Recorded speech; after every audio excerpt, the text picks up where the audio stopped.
Hello and welcome to today's session. So today we are going to discuss on the autocorrelation of random process. So we all know the autocorrelation is a process when we are trying to correlate the signal by itself. So that results in autocorrelation. So here we are talking in terms of random process. If you are trying to correlate the random process by itself, so that result we call it as an autocorrelation. So let us switch back to our screen here. So the autocorrelation function here we have already defined the expectation of our x of t with x of t plus tau. So what do we get here? So let me write that. So the autocorrelation function of random process x of t is nothing but it can be defined as an expectation of, it is x of t into x of t plus tau. So this is called as, it is Rx of tau. This is an autocorrelation function. So let us call this as equation number 1. So if the value of tau in this case, if it becomes equal to 0, so then what happens is we'll get an expectation of a random process with itself. So I'll get x of t with x of t. So then we'll get an autocorrelation function that is x of 0. So this is one of the properties. So this is equal to an expectation of x of t square, or x square of t. So it means here in the autocorrelation function, so we have eliminated the time t, and at Rx of 0 it has a maximum value, so that can be obtained from an expectation of the squared of random process. So this is called as average of the random process, average of random process square. So this can also be defined in terms of like variance, that is sigma x square plus mu x square. This we already discussed in the previous tutorial. So how do we get this? So this is called as, so this Rx of 0, we call this as an average power. So when we are talking about the power here, it doesn't mean that it is related to a watt, but it is proportional to watts. Okay. So here the relation of the variance is, we call this variance, we call this as the let me write here, this is the average AC power, average AC power, and the mean we call it as the average, the mean is average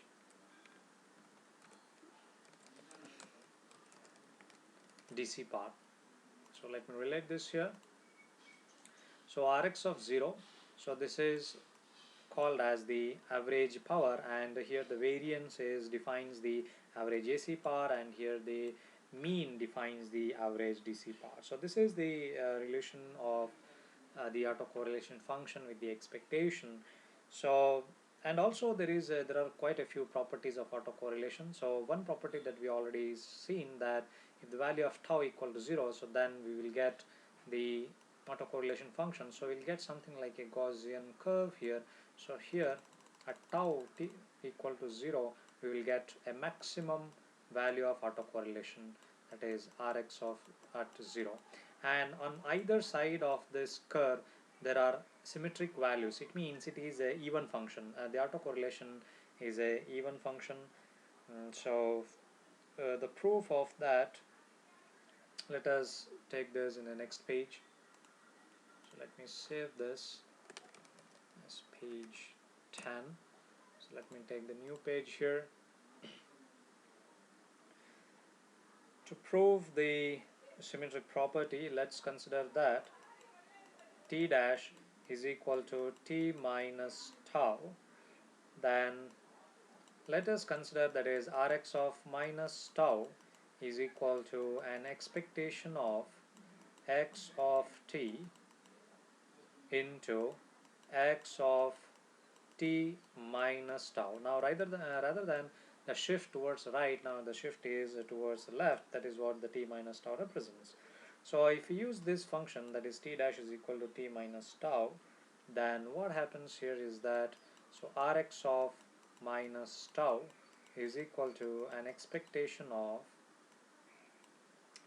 x of, so if you rewrite this for t, so this will become, it is t dash minus t dash plus tau into x of t dash. So this is similar to our previous definition. So therefore we can state that Rx of minus tau is equal to our Rx of tau. It means autocorrelation function is a symmetric function. So likewise, there are other quite a few properties of this. So one is that, which we already shown, that the mean square value, that is Rx of 0, that is at tau equal to 0. So let me correct this. So at tau equal to 0, that is nothing but the Rx of 0. It has the squared mean value, that we will get an expectation of x square of t. So this property, so this is one property which we have proven, and the second property is that it has a maximum value at tau equal to 0, and this is the third property where it is symmetry. Then the other property is that if expectation of x of t is equal to 0 and x of t is ergodic with periodic component, then, so let me write that here, the next property in the next page.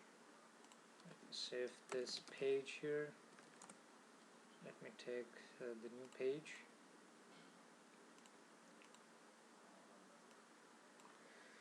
So if an expectation of x of t is not equal to 0,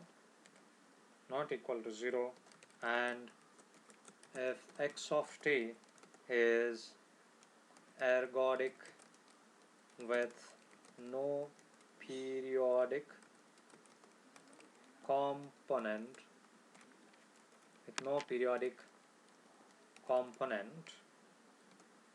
then what do we get is that, then as the limit tau tends to infinity, so as the tau tends to infinity, then Rx of tau is equal to, we have the expectation of square, that is expectation of x of t square. And if x of t is a periodic component, then autocorrelation is also a periodic. So this is another property of the autocorrelation function. So this is about the autocorrelation function. Now let us take one example here and see. So let me clear the screen here. So now here it is given that, suppose a random process is defined as, with say y of t is equal to, a cos of omega ct plus theta. If this is our y of t which is given a random process, and here a and omega c are constant, but theta is a random variable which is distributed between plus or minus pi, then the random process might be used, for example, as a carrier in the amplitude modulation or in frequency modulation process. Then we have to calculate the mean of the random process and the autocorrelation of the random process. So here we have to find the mean and the autocorrelation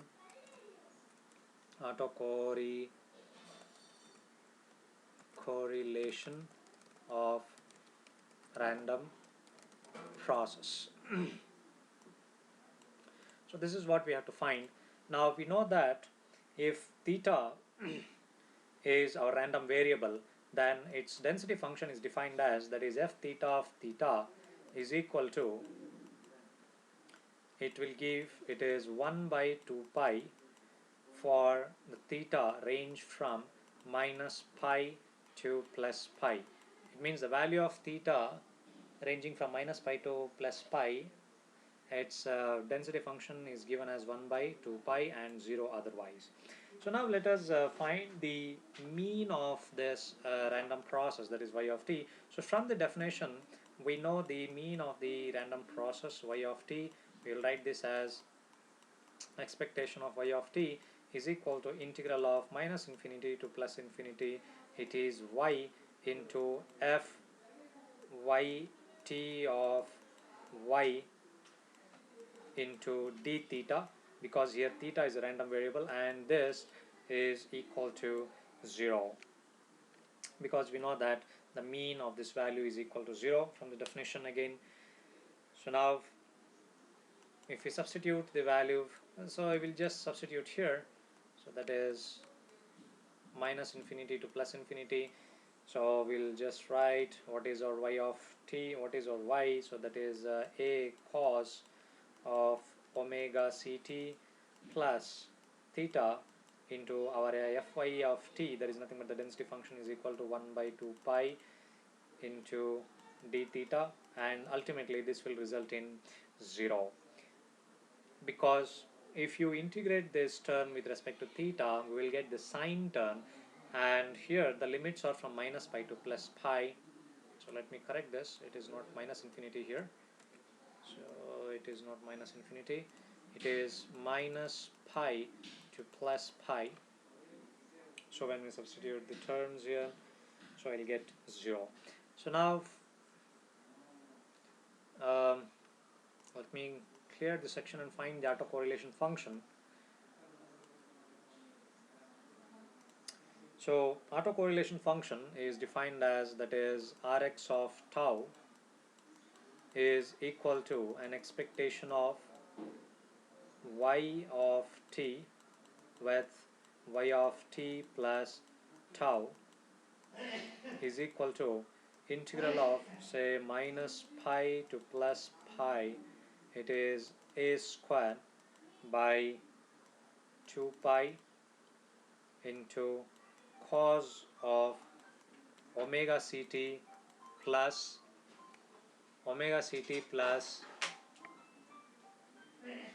theta into cos of, it is cos of omega c of t plus tau plus theta into d theta.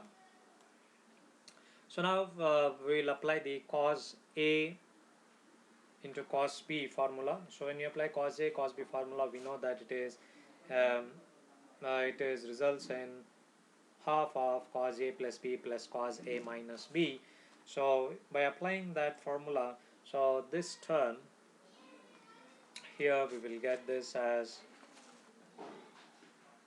so here I will get an integral of minus pi to plus pi, so it is a square by 4 pi, and here I will get the cos term of, so finally this everything is 0 here, so here I will get omega ct plus theta plus omega ct plus theta plus cos of omega ct plus theta. So ultimately I'll get only the omega c tau. So I'll get the omega c tau term. So here one more term is missing, so that is a plus omega c tau. So it means we are integrating only this part, whereas this has become constant because there is no theta here. So when you integrate, you will get sine, and when you substitute, so this ultimately this term will become 0. So finally we will get here the solution as we will get here, this is a square by 2 into cos of omega c tau. So this is what we will get, and if you plot this cos function, so So let me take this and save this page. Then if I take this and if I plot that cos function here, so I'll get something like this, a sinusoidal waveform, because it is cos omega c tau, and somewhere here this is at 0, so here I'll get a magnitude of a square by 2, and if you see that on the either side it is even, so it satisfies the autocorrelation property. So this is my Rx or y of tau ultimately. Now if we look at the ensemble average, so mean is equal to 0, then the ensemble variance, if we see, the ensemble variance we will get from this is for sigma y square is equal to, from the previous definition, what do we get here is that an expectation of, what is that? So that is Ry of tau is equal to, it is nothing but an expectation of y of t with y of t plus tau. So this is nothing but, in terms of variance, it is sigma y square minus mu y. It is mu y. Then here mu y is equal to 0. Here mu y is equal to 0. So ultimately this, if tau is equal to 0, then we get Ry of 0 is equal to sigma y square is equal to, in our case it is a square, so substituting tau equal to 0, so we will get, so we have a square by 2 into cos of 0, so cos 0 is 1, so ultimately we will get here the variance is equal to a square by 2. So this was an example here. So thank you for watching this tutorial. So in the next tutorial we will talk about the bound of Rx of 0 on autocorrelation and the autocovariance, and then we will talk about cross correlation. So thank you for watching this tutorial. I'll see you in the next tutorial.